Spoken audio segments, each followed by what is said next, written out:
여러분 안녕하십니까? 4월 12일 월요일 송범선의 오전장 분석 오늘도 힘차게 문을 열었습니다. 지난 거래일 미국 증시 좋았습니다. 3대 지수 모두 상승세가 나타났는데요. 특히나 다우지수와 S&P 500 지수는 종가 기준으로 또 사상 최고치를 경신을 했습니다. 미국 시장은 경제 재개에 따른 경제 낙관론에 반응을 하는 것으로 보입니다. 그러면서 경제 재개와 관련된 수혜주들이 오름세가 나타나는 시작이었는데요. 우리 지수도 이 영향을 받으면서 상승 출발은 했습니다. 하지만 코로나19 상황은 아직도 안심하기에는 이른 상황입니다. 오늘도 500명대 후반으로 집계가 됐는데요. 엿새 만에 600명대 아래로 내려오긴 했지만 그래도 500명대 후반인 만큼 방역수칙은 조금 더 철저하게 지켜주시면 좋을 것 같습니다. 어제 기준으로 집계된 신규 확진자 수는 587명이라는 점 참고하시기 바랍니다. 양시장은 상승하는 출발을 한 이후에 지금도 강보합권에서 거래가 되고 있는데요. 어떻게 진행이 되고 있는지 자세히 살펴보도록 하겠습니다. 코스피 시장은 0.34% 오름세가 나타나고 있습니다. 3,142선에서 거래가 되고 있고요. 코스닥 시장 역시도 강보합세를 보이고 있습니다. 993선에서 거래가 되고 있습니다. 선물지수 이어서 보시면 0.2% 강세 흐름을 보이고 있습니다. 424선을 지나고 있습니다. 양시장에서 등락하는 종목수를 한번 살펴보시면 코스피 시장에서는 425종목이 오르고 있고 413종목이 내리고 있습니다. 이어서 코스닥 시장에서는 706종목이 상승하고 있고 580종목이 하락하고 있습니다. 이어서 수급 상황은 화면을 통해서 그래프로 보도록 하겠습니다. 먼저 거래소의 수급 상황을 보겠습니다. 외국인과 기관이 동반 매도에 나섰습니다. 외국인은 1,253억 원, 기관은 1,245억 원을 덜어냈습니다. 반면에 개인만 그 물량을 받아냈는데요. 2,509억 원 순매수에 나서고 있습니다. 이어서 코스닥 시장도 보도록 하겠습니다. 코스닥 시장의 수급 상황을 한번 보도록 하겠습니다. 역시나 외국인과 기관은 덜어내고 개인 투자자들이 그 물량을 받아내고 있는 장세가 나타나고 있습니다. 외국인은 503억 원, 그리고 기관은 185억 원 매도 우위를 보이고 있는데요. 개인 투자자들은 866억 원 매수 우위를 나타내고 있습니다. 이어서 시총 상위 종목들의 분위기, 코스피 시장을 먼저 보도록 하겠습니다. 시총 10개 종목 내 분위기를 한번 보도록 하겠습니다. 지금 빨간불이 들어온 종목은 4종목이고요. 나머지 종목들에는 파란불 혹은 보합권에서 거래되는 움직임이 연출이 되고 있습니다. 카카오의 경우에는 거래가 정지된 상황입니다. 대체로 나머지 종목들에는 파란불이 들어와 있는데요. 먼저 1위부터 5위 종목부터 살펴보도록 하겠습니다. 대장주인 삼성전자는 0.24% 강세를 보여주면서 거래가 되고 있고요. SK하이닉스에는 파란불이 들어와 있는 상황입니다. 이어서 네이버도 한번 보도록 하겠습니다. 네이버는 1%대 강세 흐름이 나타나고 있고요. LG화학은 1.85% 강세가 나타나고 있습니다. 오늘 아무래도 시장에서 가장 큰 호재로 작용할 수 있는 부분, 이슈로 작용할 수 있는 부분은 바로 2차 전지 관련주들일 겁니다. LG화학과 SK이노베이션 그간 긴 소송을 지금 합의를 했습니다. 2조 원 합의안을 발표를 하면서 또 앞으로 10년간 추가 쟁통도 하지 않기로 했습니다. 그러면서 두 종목이 모두 상승세를 보이고 있는데요. LG화학보다는 SK이노베이션에서 더 큰 상승세가 나타나고 있습니다. 장 초반에 고가보다는 빠져서 지금 음봉을 형성은 하지만요. 그래도 13%대 강세를 보여주면서 주가는 27만 원 선에서 거래가 되고 있습니다. 함께 인지컨트롤스도 움직이고 있는 모습입니다. 인지컨트롤스의 주가 흐름을 한번 먼저 보도록 하겠습니다. 인지컨트롤스를 보시면 역시나 장 초반에 고가보다는 빠지면서 음봉을 형성하지만 그래도 10%대 급등세를 연출을 해주고 있습니다. 18,400원에 거래가 되고 있습니다. 그리고 앞서서 말씀을 드렸듯이 카카오는 액면 분할 이슈로 인해서 오는 수요일인 14일까지 거래가 정지된다는 점도 함께 참고하시면 좋겠습니다. 하지만 이 상황 속에서도 카카오뱅크의 IPO 소식이 또 들어와 있습니다. 그러면서 한국 금융지주가 움직여주고 있는데요. 장중에 52주 신고가도 터치를 했습니다. 그래도 장 초반보단 조금 못 가지만 역시나 4%대 강세를 보여주면서 10만 4천 원에 거래가 되고 있습니다. 카카오뱅크가 이르면 이번 달에 상장 예비 심사를 청구를 하고요. 공식적인 기업 공개 일정에 나설 것으로 보입니다. 이어서 코오롱 인더까지 한번 살펴보도록 하겠습니다. 코오롱 인더 주가를 한번 먼저 보시면 1%대 내외 움직임 상승세가 포착이 되고 있습니다. 코오롱 인베스트먼트가 두나무의 지분을 약 1.44% 보유하고 있는 것으로 알려져 있는데요. 그러면서 코오롱 인더도 주가가 강세를 보여주고 있습니다. 이어서 코스닥 시장을 보도록 하겠습니다. 코스닥 시장 시총 10개 종목 내에서는 혼조세가 나타나고 있습니다. 그래도 코스피 시장보다는 분위기가 조금 더 좋은데요. 셀트리온 형제는 지금 등락을 다르게 하고 있습니다. 오늘도 시제는 2%대 강세를 보여주면서 3위 자리를 계속 굳건히 위치를 하고 있습니다. 역시나 오늘은 에코프로비움을 한번 살펴보셔야 될 것 같은데요. 2차 전지 관련주인 만큼 8%대 강세 흐름을 보여주고 있습니다. LG에너지솔루션과 SK이노베이션 사이에 합의안이 도출이 되면서 지금 주가가 잘 가고 있는 겁니다. 18만 800원에 지금 거래가 되고 있습니다. 이어서 카카오뱅크와 관련해서 코스닥 시장에서는 예스24를 살펴보도록 하겠습니다. 앞서서 보셨던 한국 금융지주와는 좀 다른 움직임을 보여주고 있는데요. 지금 음봉을 형성하고 있습니다. 장 초반은 고가를 찍었지만 지금은 주가가 힘을 내지 못하면서 약보합권에서 거래가 되고 있습니다. 예스24도 카카오뱅크의 지분을 보유하고 있는 상황입니다. 이어서 KCC건설 살펴보도록 하겠습니다. 수주 소식이 들어와 있습니다. 아시아신탁 주식회사와 1,805억 원 규모의 대구 파동 공동주택 신축 공사 계약을 체결했다고 지난 9일에 공시를 했습니다. 그래도 장 초반의 고가보다 빠지면서 음봉을 형성을 하고 있습니다. 6%대 강세를 보이면서 오전 10시가 지나는 지금 시간에 거래가 되고 있습니다. 이어서 공급 계약이 체결된 다른 종목도 있습니다. TSI에서도 수주 소식 들어와 있는데요. 음봉을 형성하지만 그래도 6%대 강세 흐름을 보여주고 있습니다. TSI는 지난 거래일의 장 마감 이후에 55억 원 규모의 공급 계약을 공시를 했습니다. 중국 지역으로 2차 전지 믹싱 시스템을 공급하는 내용인데요. 이 내용이 전해지면서 지금 가장 상장 이후에 최고가를 기록을 하고 있는 모습입니다. 이어서 SY를 살펴보도록 하겠습니다. SY 지금 8에서 9%대 급등세를 연출해주고 있습니다. 주가는 4,040원 내외에서 거래가 되고 있는 모습인데요. 지난 10일에 대한무역투자진흥공사의 미국 디트로이트 무역관이 작성한 미국 태양광으로 달리는 차세대 모빌리티 주목 보고서를 인용해서 태양광 자동차 시장 성장세에 주목을 하고 있습니다. 테슬라 역시도 최근에 SNS를 통해서요. 전기 트럭 모델의 지붕에 이 태양열 패널 설치 가능성을 언급을 했습니다. SY의 경우에는 자체 특허 제품인 뉴솔라 루프를 보유하고 있습니다. 태양광 전기차가 미래 자동차로 주목을 받으면서 SY에도 매수세가 몰리는 겁니다. 이어서 DNC 미디어를 마지막으로 살펴보도록 하겠습니다. 지금 4%대 강세를 보여주면서 거래가 되고 있습니다. 주가는 41,350원을 가리키고 있는 모습입니다. 지금 DNC 미디어 같은 경우에는 지금 카카오 엔터테인먼트의 미국 웹툰 플랫폼 업체 경영권을 인수한다는 소식에 강세를 보여주고 있습니다. DNC 미디어는 카카오 페이지가 2대 주주로 자리 잡고 있습니다. 이어서 업종별은 어떻게 움직이고 있는지 살펴보도록 하겠습니다. 화면을 통해서 이어서 보시면요. 거래소를 먼저 보도록 하겠습니다. 화학 업종이 오늘 가장 강한 움직임을 보여주고 있습니다. 2%에 가까운 강세를 보이면서 거래가 되고 있고요. 뒤를 이어서 금융업과 섬유의복, 통신업, 비금속 광물에서도 강세 흐름이 포착이 되고 있습니다. 반면에 하락하는 업종도 짚어보도록 하겠습니다.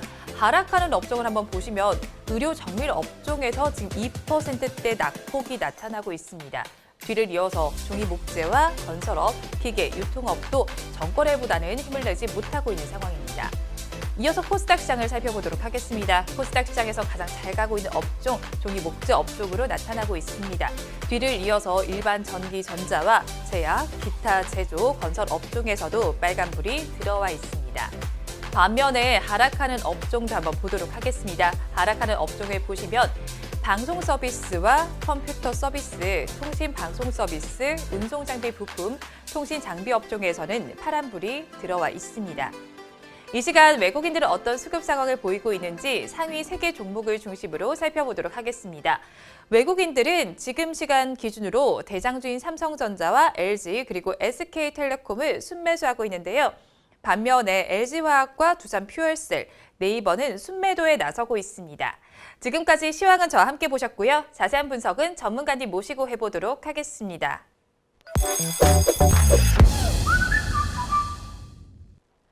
본 방송은 라이브 스트리밍을 통해서 진행되고 있습니다. 매주 월요일부터 금요일 오전 10시부터 함께 하실 수 있는데요. 유튜브에서 바른경제TV라고 검색하시면 시청하실 수 있습니다. 송범선의 오전장 분석 본격적으로 출발해 보도록 하겠습니다. 오늘도 저희 방송 보시면서 궁금하신 종목들은 댓글로 남겨주시고요. 댓글을 주실 때는 매수가와 비중까지 남겨주시면 저희가 조금 더 꼼꼼하게 분석해 드리도록 하겠습니다. 그리고 공개적으로 댓글 남기기 부담스러운 분들께서는 위에 나오는 번호로 성함만 보내주시면 좋겠습니다. 그러면 오늘도 오전장을 분석해 주실 송범선 수석 전문가님 모셔보도록 하겠습니다. 전문가님 안녕하세요. 안녕하세요. 네, 전문가님 주말 잘 보내셨어요? 주말 잘 못 보냈어요. 왜요? 주말 동안에 되게 심각한 일이 있었어요. 무슨 일이 있었나요? 지금도 저 지금 잠을 별로 못 자고 왔습니다. 진짜 무슨 일 있으셨나 봐요. 네, 왜냐면요. 네. 층간 소음이 너무 심해가지고 밤에 네. 세상에 새벽 3시, 새벽 4시에 네. 새벽 3시, 새벽 4시에 막 쾅쾅쾅 거려요. 그러니까 뭐 어머 어떡해? 망치를 위에서 박는 것 같아요. 네. 뭐 망치로 못을 박는 그런 소리가 들려가지고 이거 장난이 아니더라고요. 공공기관의 도움을 받는 방법도 있어요, 전문가님. 그래가지고 네. 지금 경찰에 신고해야 되나 지금 심각히. 왜냐면 지금 네. 관리사무소랑 경비실에다가 신고를 했는데 했었거든요. 어디 네. 경찰에 신고하셨어요? 네. 진짜요? 네. 경찰에 층간소음 신고하셨어요? 네, 대단하시네. 저는 층간소음이라기보다는 이제 네. 맞은편에 있는 건물에서 너무 시끄러워서 근데 이게 저도 한 번에 신고를 한 건 네. 아니고요. 너무 오랜 시간 지속이 되고 새벽 시간대 너무 자주 그래서 이런 법률적인 자문을 네, 자문을 구해주세요. 저는 그러니까 지금 경비실이랑 관리사무소에 말을 했는데 도대체 어디서 나오는지도 몰라요, 이 소리가. 그래서 네. 제 아래층에 있는 사람한테 물었더니 아래층 할머니가 사시는데 그분도 층간소음이 들린다고 하더라고요. 그 새벽 3시, 4시에. 그러니까 네. 바로 위층도 아닌 것 같고 도대체 어디서 나오는지도 몰라요, 소리가. 낮 시간대는 괜찮으세요? 낮 시간 괜찮은데 2층, 3층 이상인지 그러니까 범인이 안 밝혀졌어요. 바로 위층은 아닙니다. 바로 위층은 아닌 것 같고 그래가지고 도대체 이 새벽 4시에 그러니까 어떤 미친놈이 있나 생각이 들어가지고 경찰을 불러야 되나 이 생각이 듭니다. 근데 이렇게 피곤한 와중에서도 지금 분석을 좀 해주셔야 되거든요. 좀 가능하시겠어요? 당연하죠. 네, 그렇죠. 그러면 제가 좀 잘 궁금한 게 요즘에 저도 사실 뭐 주식에 대해서 관심이 많고 한데 요즘에 주식 투자자분들이 많으시잖아요. 그럼 보통 몇 종목을 매수해서 보유를 하고 계신지 궁금하거든요. 뭐 평균선이 있나요? 그런 건 아닌데 사람들은 이제 종목을 이렇게 좁히는 걸 좋아하더라고요. 그렇죠. 종목을. 그래서 세상에 몰빵하는 사람들이 그렇게 많습니다. 맞아요. 전문가님 한 종목만 매수하면 또 안 된다고 하셨는데 저는 또 그렇게 늘리기도 사실은 좀 어렵거든요. 근데 한 종목 우리나라에서 이 통계를 냈어요. 네네. 통계 이번에 통계를 냈는데 2,352개 있습니다. 현재 상장 법인이. 코스피, 코스닥 다 합해서 여기서 딱 한 개만 갖고 있는 투자자가 310만 명이 나왔어요. 그러니까 우리나라 인구가 주식 인구가 요즘 생각해 보세요. 900만 명 정도 된대요. 최근에. 그쵸. 원래 2019년까지는 한 500만 명대였어요. 근데 2020년에 동학개미 확 늘어나면서 900만 명 됐는데 900만 명 중에서 310만 명이 한 종목만 보유하고 있는 겁니다. 그럼 3분의 1 정도? 네, 3분의 1. 그러니까 33.8%가 딱 한 개만 갖고 그냥 계속 가는 거예요. 그래가지고 이거 분산 투자 원칙을 지켜야 되는데 그렇죠. 분산 투자 안 하고 그냥 몰빵, 올인, 집중 투자 이렇게 해가지고 저 같은 불안할 것 같아요. 그렇게 투자하면. 네, 저도 상당히 불안합니다. 그렇게 해서 굉장히 근데 그나마 또 삼성전자만 갖고 있으면 괜찮아요. 삼성전자 같은 그렇죠. 우량주만 갖고 있으면 괜찮은데 만약에 뭐 이상한 잡주나 아니면 테마주라던가 아니면은 뭐 부실한 기업들 이런 네. 것만 한 종목 갖고 있으면 굉장히 위험합니다, 이건. 진짜 위험하죠. 네, 근데 그리고 그렇게 3분의 1, 33%가 그런 분들이야말로 바로 잠을 못 주무실 것 같은데. 네, 그렇죠. 네. 근데 또 그런 분들은 또 원래 강심장에서 또 잘 자요. 네, 또 잘 자고 네. 성향이 있는 것 같아요. 자, 그리고 한 종목만 갖고 있는 분들이 33%고 네. 두 종목 갖고 있는 분이 153만 명으로 16% 전체 오. 투자자에. 그러면 아까 33.8 더하기 16.7 하면은 한두 종목만 갖고 있는 사람이 전체의 50%예요. 네. 이거 장난 아닙니다. 자, 그리고 세 종목 갖고 있는 사람이 100만 명으로 10%. 그래서 한 종목, 두 종목 갖고 있는 게 50%고 세 종목까지 하면은 세 종목 이하로 갖고 있는 게 전체의 60%로 투자자의 60%로 밝혀졌습니다. 그렇다면 봤을 때 10종목 미만을 보유하고 있는 투자자분들은 전체에서 어느 정도 되는지도 궁금하거든요. 네, 그러니까 전체 10종목 미만은 87%. 오. 전체 투자자의 87%가 그 10종목 미만. 그래서 저는 10종목도 상당히 좀 위험하다 생각해요. 그러면 저는. 거의 한 20% 정도만이 10종목 이상을 보유하고 있는 거네요. 아니죠. 87%가 10종목이니까 그 10% 조금 13%가 맞네요. 10종목 이상. 저 앞자리만 네. 듣고 생각했어요. 뭐 계산 헷갈릴 수 있어요. 네, 저 수학을 잘 못해요. 그래요? 자, 그런데 어쨌든 13%만 10종목 이상 갖고 있는데 네. 저는 그렇게 생각해요. 이 13%가 잘하고 있다. 저는 그렇게 봅니다. 13%가 잘하고 있는 분들이고 87%가 좀 약간 위험하게 하고 있다. 물론 진짜 뭐 삼성전자라든가 뭐 셀트리온이라든가 진짜 우량한 종목이면은 괜찮아요. 근데 뭐 너무 이렇게 잡주를 이렇게 막 늘려놓으면은 좀 힘들 거다. 자, 그리고 근데 반면에 그죠. 반대되는 분들도 계시겠죠. 13%가 이제 10종목 네. 이상 갖고 있거든요. 그렇죠. 네. 자, 근데 100종목 이상을 투자하고 있는 사람도 있어요. 100종목이 넘게요. 네, 계좌에 100종목. 네. 자, 그러면 그분이 100종목 이상 갖고 있는 분이 14,091명입니다. 1만 명, 14,000명. 네. 자, 그리고 이 진짜 놀라운데요. 계좌 혼자 개인 투자자인데 네. 혼자 1000종목 이상 갖고 있는 사람이 주식 백화점 1000종목 이상 갖고 있는 사람이 104명. 104명 우리나라에서. 생각보다 많은데요? 네, 그러니까 지금 상장사 우리나라 코스피 코스닥이 네. 2,352기가 있어요. 그러니까요. 그 중에 절반 가량을 보유하고 있는 어머. 그런 분이 104명이 어머. 1000종목 이상을 보유하고 있다고 합니다. 방금 전에 말씀하셨듯이 1000종목 이상 보유한다고 하니까 저 너무너무 놀라운데 네. 이 전문가님의 의견도 너무 궁금해요. 어떻게 생각하세요? 그러니까 이 1000종목 이상 갖고 있으면은 네. 사실 그런 게 있어요. 이게 헷갈리죠. 헷갈리고 네. 도대체 내가 무슨 주식을 갖고 있는지도 모를 거예요. 아니 기억 안 날 것 같아요. 네. 100종목이 넘어도 이미 저는 모를 것 그쵸. 같은데. 이게 1000종목 이상 갖고 있으면 만약에 이거를 3달 전에 샀다 어떤 종목을. 네. 그러면 1000개 중에 하나니까 만약에 뭐 어떤 A라는 종목이 있어요. A라는 종목을 3달 전에 샀는데 까먹어가지고 이 종목 샀는지 안 샀는지 까먹어서 A라는 종목을 3달 뒤에 또 사게 되는 이런. 그래서 나는 분명히 50만 원만 매수 주문했는데 100만 원 돼 있네. 그래서 3달 전에 내가 50만 원 샀구나. 이런 헷갈리는 상황이 발생하고 자기가 무슨 종목 갖고 있는지도 모릅니다. 그렇죠. 자, 그래서 가지 많은 나무에 바람 잘 날 없다고 이게 너무 막 1000종목, 100종목 이상 되면은 헷갈려가지고 또 종목을 이렇게 팔로우를 해 가야 돼요. 아니, 뉴스 진짜 나오는 네. 뉴스를 다 보셔야 될 것 같은데요, 그분들. 네, 근데 그쵸. 그래서 거의 ETF죠. ETF가 보통 코덱스 200 이런 거 있잖아요. 본인께서 만드신. 코덱스 레버리지 이런 것처럼 네. 그런 ETF, 코덱스 200도 네. 200개 종목에만 투자한 그러니까요. 거예요. 네. 상위권 200개. 근데 이거 1000개가 넘으니까 완전 그 ETF를 만들었다. 본인이 아까 말씀해 주신 것처럼 그렇게 보고 이게 지금 거의 내가 투자한 회사 뭔지도 모르고 또 이게 뭐 저는 뭐 그렇게 생각해요. 사실 뭐 좀 좁혀가지고 기업 탐방도 하고 네. 가끔 전화도 해서 주식 담당자 주담한테 전화도 걸고 뭐 이렇게 해서 좀 많이 찾아보고 분석도 하고 이래야 되는데 1000종목 이상 하면은 사실 그런 게 전혀 불가능하죠. 못하죠. 네. 주주총회도 못 가고 뭐 IPO 뭐 이런 데도 못 가고 아니, 전업 아무도 투자를 못 가죠. 하셔도 이건 힘들 것 같아요. 네, 그래서 그냥 단순히 뭐 차트를 하루에 1000개 보는 것도 힘들 것 같아요. 그러니까요. 돌려 네. 그러니까 이런 거는 굉장히 좀 회사를 보고 투자하는 게 아니라 그냥 이제 뭔가 이렇게 마음이 편안하려고 하는 것 같아요. 그래서 1000개 이상, 뭐 100개 이상은 굉장히 저는 반대입니다. 그것도 반대입니다. 그럼 이제 수치가 좀 네. 궁금하거든요. 그 전문가님께서 생각하시기에는 몇 종목 정도 보유를 해야 좀 적절하다고 생각하세요? 그러니까 개인 투자자가 네.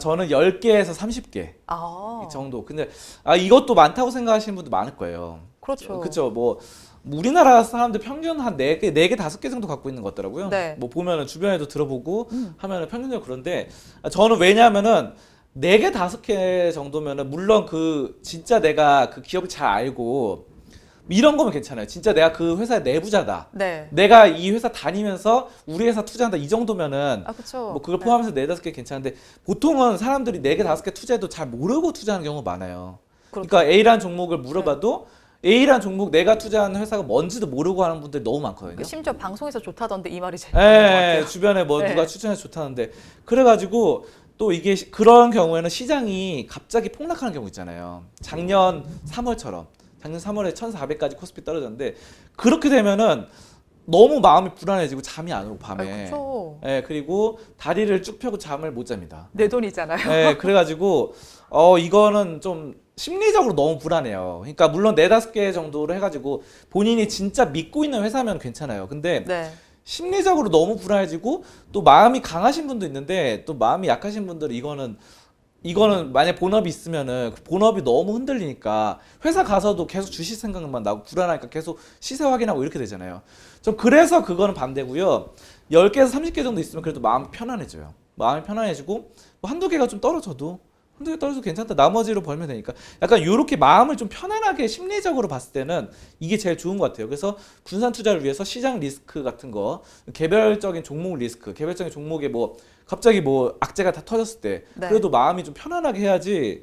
안 그러면 주식을 오래 못 해요. 이게 그렇죠. 점점 나이가 들어가면서 자꾸 신경 쓰면 머리 아프고 그렇잖아요. 하기 싫어지잖아요. 맞아요. 그러니까 좀 편안하게 좀 했으면 좋겠어요. 편안하게 돈을 버는 게 가장 목표이기 때문에 10개, 30개 있으면 좋다 말씀드리고 또 그 밖에 우리나라에서 그러면 아까 전에 방금 전에 종목 숫자 말씀드렸잖아요. 네. 그거 얼마어치를 하는지도 궁금하지 않으세요? 궁금하죠. 네, 네. 그거 말씀드리면요. 10억 원 이상 주식을 보유한 사람이 43,800명이래요. 어머.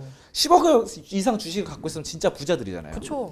근데 10억 이상 갖고 있는 사람이 전체 주식 투자자의 0.48% 수준입니다. 1%도 안 돼요. 그러니까 만약에 이 방송 보는 분이 내가 10억 이상 갖고 있다 주식을 네. 그러면 그 상위권 0.5% 1% 안에 들어가시는 분이에요. 부자입니다. 축하드립니다. 축하드려요. 네. 그리고 이게 지금 뭐 예전보다 더 올라왔고요. 최근에 또 증시가 호황이라서. 자, 그리고 그러니까 이제 그 되게 웃긴 게 아까 전에 10억 이상 갖고 있는 분이 전체 금액이 326조를 갖고 있는데 이게 전체 개인들 있잖아요. 전체 900만 명 주식 투자자의 절반 한 대략 50%를 10억 이상 갖고 있는 분들 0.5%가 상위권 0.5%가 전체 금액 거래 대금 뭐 이런 거잖아요. 주식 금액의 50%를 갖고 있다고 합니다. 그리고 나머지 이제 99.5%가 나머지 50% 금액적으로 봤을 때. 야, 그러니까 결국은 이게 부익부 빈익빈 이러고 옛날에 뭐 파레토의 법칙 이런 게 있는데 네. 뭐 상위권이 전체를 먹여 살 80%를 먹여 살린다. 네. 상위권 10%가 뭐 이런 거 있잖아요. 상위권 20%가 80% 먹여 살리고 뭐 돈을 많이 번다 이런 것처럼 이게 맞는 것 같아요. 그래서 또 100억 원 이상 되는 분은 2,800명인데 100억 원 이상이면 슈퍼겜이에요. 그렇죠. 보통 이제 막 네. 한 30억 이상 돼도 슈퍼겜이라고 불리는데 진짜 슈퍼겜이가 2,800명이나 됩니다. 우리나라에. 어머. 아쉽게도 전 아니에요. 전 아니라가지고 되시면 말해주세요. 네, 빨리 되고 저도 이 2,800명 안에 빨리 들어가고 싶습니다. 그래서 어쨌든 여러분이 2,800명 상위권 100억 원 이상 갖고 있는 분은 0.03%예요. 진짜 적네요. 네, 진짜 이 슈퍼개미. 딱 수치로 딱 봤을 때. 네, 그래서 여러분 빨리 슈퍼개미가 되셨으면 좋겠습니다. 네, 지금 오늘은 주식 종목을 어느 정도 보유하고 있는지 개인 투자자를 중심으로 한번 살펴봤는데요. 한 종목에 정말 몰아서 투자하는 것은 굉장히 위험한 전략입니다. 그런 만큼 분산 투자 전략 한번 세워보셔야 할 것 같은데요. 저희 방송에서도 여러 가지 뉴스를 다뤄드리고 있으니까요. 한번 참고해서 투자 전략 세워보시면 좋겠습니다. 이어서 다음 주제는 화면으로 보겠습니다. 이번 주제 보도록 하겠습니다. 제약 바이오주 하면 가장 먼저 떠오르는 셀트리온을 짚어보도록 하겠습니다. 정말 파워 기업이 아닌가 싶은데요. 이 코로나19 치료제와 바이오 시밀러 모두를 잡았다고요? 네, 두 마리 토끼를 모두 다 잡기 힘든데 잡았습니다. 그렇죠? 네, 굉장합니다. 바이오시밀러와 코로나 대표적으로 뭐 레키로나주 네. 잘 요즘 판매가 되고 있고요. 그리고 램시마, 트룩시마 같은 바이오시밀러도 잘 되고 있고 또 여기 하나 더불어서 또 차세대 먹거리로 네. 기존에 있는 것만 하면 안 되니까 차세대 먹거리로 결장 직장암, 그리고 천식, 골다공증, 자가 면역 질환 등의 이런 또 새로운 바이오시밀러. 우리가 이제 잘 아는 그 램시마 같은 경우는 램시마나 트룩시마 이런 거는 뭐 항암 치료제나 자가 면역 질환 이런데 요거 말고도 결장 직장암이나 천식, 골다공증 새로운 것들을 또 연구 개발해 가지고 하고 있기 때문에 글로벌 임상 상당히 진행 중이고 셀트리온은 그래도 믿을만 하니까 좀 글로벌 임상이 좀 잘 되지 않을까 저는 그렇게 보고 있습니다.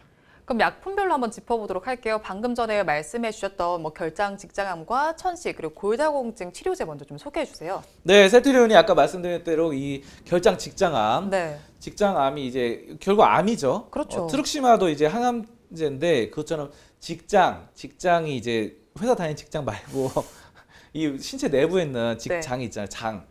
그러니까 대장, 소장처럼 그쪽에 암이 생기는 거 그거고 천식 같은 경우 호흡기 질환, 골다공증은 무릎에 뭐 이렇게 연골 같은데 부위 관절염 이런 거죠. 골다공증 구멍이 뻥뻥 뚫리잖아요. 무릎에 굉장히 안타깝습니다. 저 주말에 산을 갔다 왔어요. 등산하셨어요? 네, 등산했는데 그러니까 이게 굉장한 것 같아요. 그 어르신분들이 저보다 나이 훨씬 많은 연배가 많으신 분들이 이렇게 막 올라갔다 내렸다 하시잖아요. 저보다 더 건강하신 것 같아요. 저요? 아니요, 그분들. 근데 그분들은 무릎이 건강한 거예요. 이게 왜냐면 내려올 때 골다공증 있으면 못 내려와요. 이게. 근데 80대, 90대 분들도 진짜 잘 다니시는 거 보면은 맞아요. 골다공증이 없어요. 그러려면 이 셀트리온의 골다공증 바이오시밀러가 굉장히 중요한 거예요.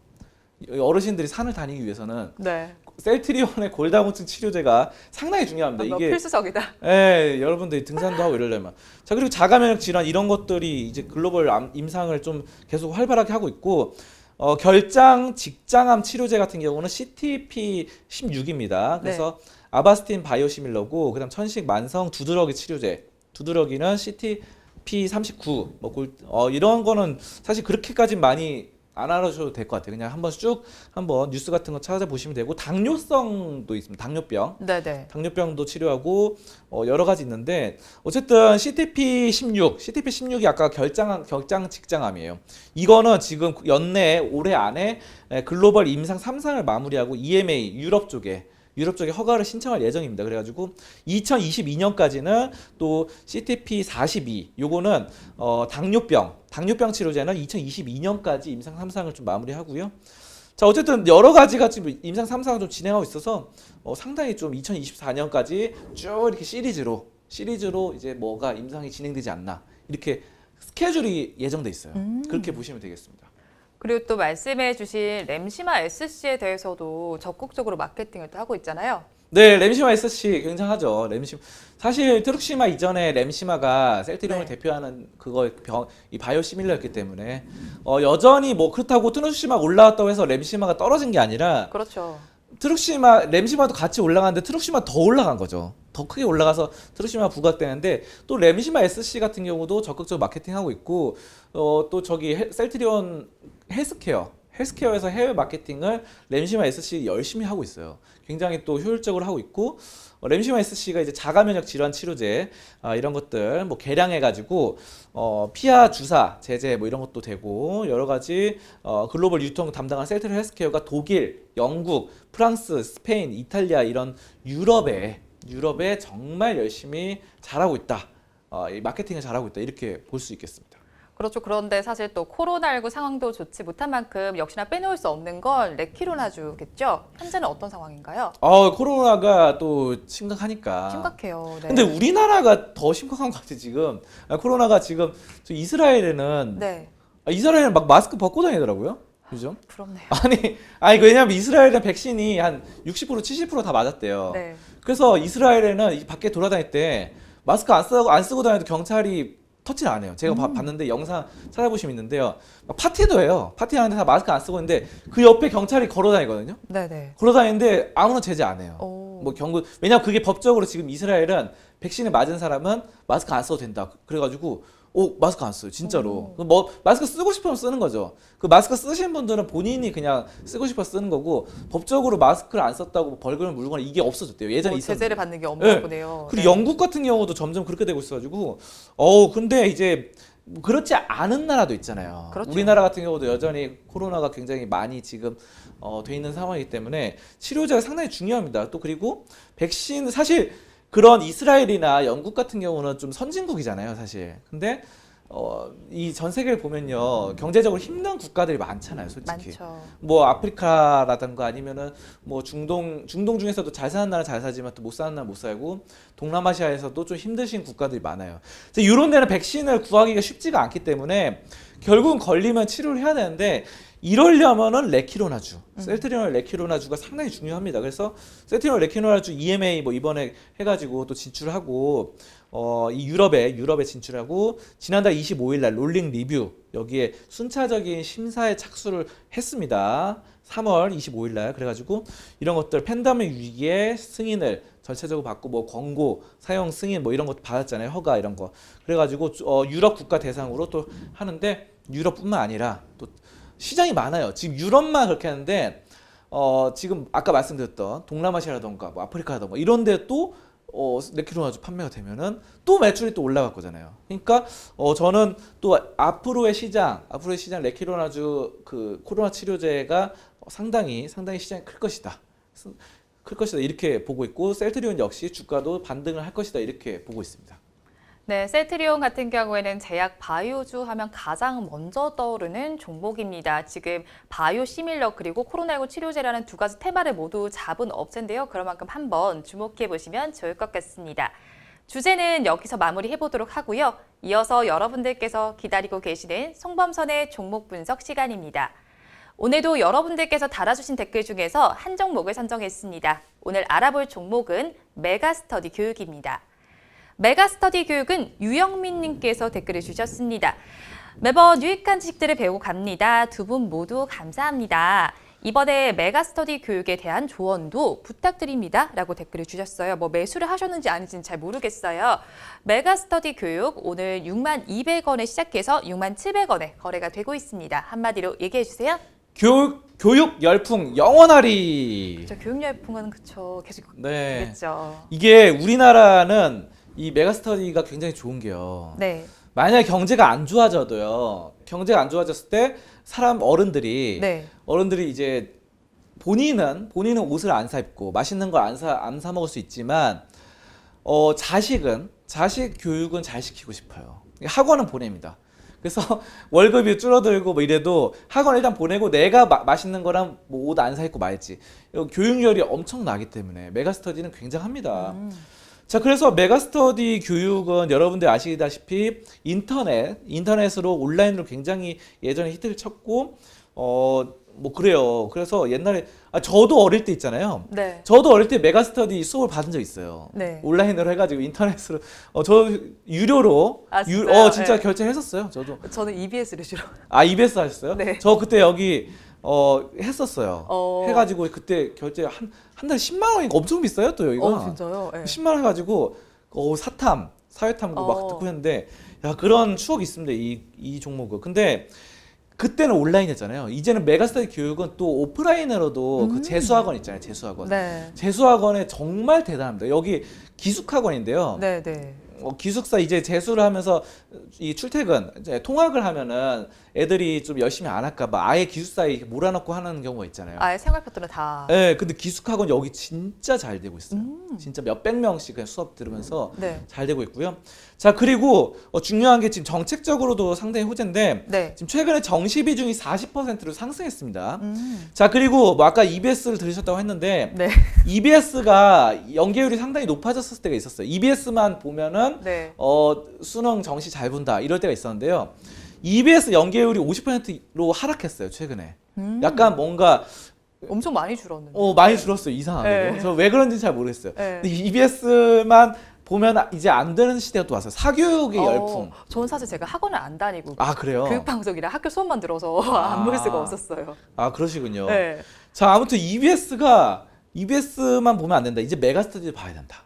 그리고 굉장합니다. 그래서 고등학생, 뭐 재수생들, 중학생들 다 메가스터디를 열심히 보지 않을까. 그 어른들이, 부모님들이 이렇게 자녀 교육을 메가스터디 많이 할 것 같고, 또 매출도 좋아지고 있습니다. 메가스터디 교육은. 자, 그리고 성인 부문까지도 최근에 잘 되고 있어요. 네. 성인들은 뭐냐면 공무원, 그거 뭐 공무원 취업 시장 이런 건데 뭐 이런 거 있잖아요. 뭐 에듀윌 뭐죠? 있죠, 네. 공무원 시험은 에듀윌 뭐 이런 거 있는데 물론 에듀윌도 잘 되는데 메가스터디 교육에서 메가패스 네. 이런 걸로 공무원 합격 뭐 이런 것들 돼가지고 취업 시장 해가지고 잘 되고 있고 뭐 약학대학교 피트 뭐 이런 거 있잖아요. 약학대학 네. 이런 것들 공부하는데 하고 학령 인구 뭐 이런 사실 근데 좀 약간 악재도 있어요. 악재는 뭐냐면요. 최근에 저출산 때문에 네. 애들이 지금 줄어들고 있어요. 그쵸. 그러니까 애 숫자 전체 숫자가 한 반에 예전에 막 50명 이랬으면 요즘 뭐 20명, 30명 시골에는 막 5명, 4명 이러고 있으니까 한 반에.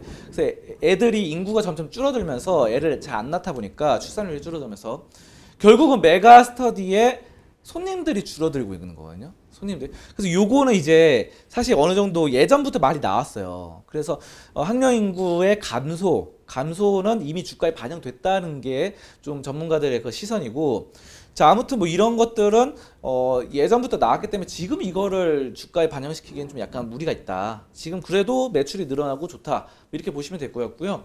메가스터디 한번 이거 차트 한번 보도록 하겠습니다. 네. 그러니까 이 아까 전에 뭐 인구가 줄어든다, 애를 안 낳아서 줄어든다 이거는 이미 이럴 때 반영이 된 거예요. 이럴 때 반영이 됐고 이제는 그런 게 다 해소가 되면서 올라붙는 야 추세가 좋습니다. 근데 추세가 좋은데 이것도 좀 너무 많이 올랐기 때문에 저는 비중은 좀 줄이시면 좋을 것 같아요. 비중을 너무 많이 가져가지 마시고 한 5%, 10% 정도는 보유하면 좋을 것 같다. 뭐 이렇게 보면서 여러분들이 메가스터디 교육은 그냥 뭐 좀 괜찮은 기업이다. 괜찮은 기업으로 교육 열풍이 지속될 것 같다. 이렇게 보시면 되겠습니다. 네, 메가스터디 교육 같은 경우는 학생들의 이런 수업뿐만 아니라 지금에도 성인들의 수업도 책임을 지고 있는 기업 중에 하나입니다. 교육 열풍이 이어지는 한 지금 계속 또 이제 상승세가 이어질 수도 있을 것 같지만 비중은 너무 많이 가져가지 않으시는 전략으로 한번 챙겨보시면 좋을 것 같습니다. 이렇게 종목 분석 시간을 마무리해보도록 하고요. 이어서 전문가님의 관심 종목을 알아보는 성범선의 시선 시간입니다. 오늘 전문가님의 레이더망에는 어떤 종목이 걸려 있었을까요? 전문가님 오늘은 어떤 종목 가지고 오셨나요? 네, 오늘 삼성 SDI입니다. 삼성 SDI, 네. 네, 이 배터리. 그렇죠. 배터리 분쟁에서 빠져 있었던. 네. 각형 배터리의 브랜드화를 지금 추구하고 있습니다. 그렇죠. 자, 그래서 엄청난 삼성 SDI의 또 모멘텀이 또 생각이 되고 있고요. 기술력을 표현하면서 시장 선점을 위해서 이 브랜드화, 각형 배터리를 브랜드화 한다고 하는데요. 한번 화면을 통해서 한번 보도록 할게요. 화면 보시면요. 최대 시장인 유럽의 각형 배터리 상표 4종을 등록했어요. 그래서 최근에 폭스바겐이 또 각형 배터리만 쓰겠다 뭐 이렇게 발표하면서 말들이 많았는데 여기에 상표 4종을 또 등록을 합니다. 삼성 SDI가 상당히 호재죠. 자, 그리고 5세대용 EV 전기차 각형 배터리를 하반기에 양산한다. 라는 거고, 양산이란 게 이 생산을 굉장히 많이 한다는 거죠. 생산량을 늘려서 굉장히 많이 공장에서 찍어낸다 이 소리고, 그러니까 각형 배터리를 주력으로 하겠다 이 얘기예요. 또 그리고 그렇죠. 네. 헝가리 공장에 1조 원을 투자해가지고 초격차를 이어가는 이런 상황들 상당히 좋습니다. 자, 그래서 유럽에 1조 원 이상의 배터리 투자도 예정되어 있고 실적도 계속해서 상승이 돼가고 있어가지고 여러모로 좋아요. 그래서 5세대 각형 배터리 스태킹 공정을 도입합니다. 그래서 네. 관심도 받았고, 스태킹 공정이 뭐냐면은 배터리 소재를 일정 길이로 자른 후에 이걸 쌓는 거예요. 쌓는 거를 스태킹이라고 영어로 하는데, 네.